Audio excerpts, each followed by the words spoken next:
le tharau lam pol khom na toy te hun mang le lo kang o khovel hi chuan I hausaim in to del toim in le lo mun lo ram zau tak in ei toim ti zo na hi min zot renga a thadu cham chi lali suero chuan ipiang thar toim keima min nei toim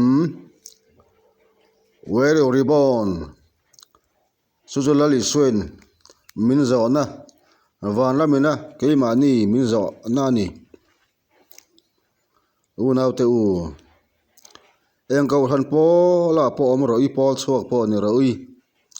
eng nam le eng chi po ni ro I eng din huna po ding ro I kan pian thar phot hi apoimo ber hring nun formula kan cho dik tur masak ber chu kapiang thar ta kapiang thar me kapiang thar to lali so ka nei to chandam na ka chang to chato nun na ka nei to chato nun na eng ka nei fel to ti hi ni me hring ni tur chuan nu hrin ni kan ngai van khole tui ni tur chuan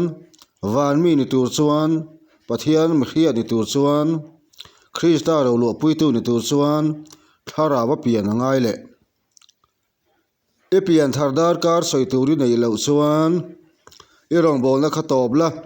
I beling len lo ho wang wang ro ko thana in pek chiam na kha ban san mak ro piang thar phot ro hei hi zo na poi mo berani in thup su in zep lo me ro khovel dana chuan fel chu tling lo tla ti na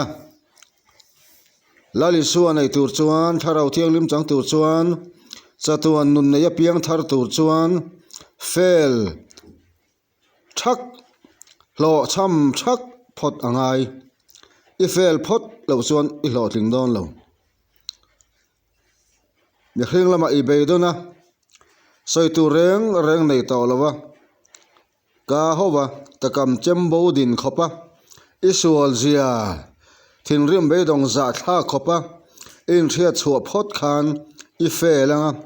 lali so I muang atoi theyang berin kan soi ni chu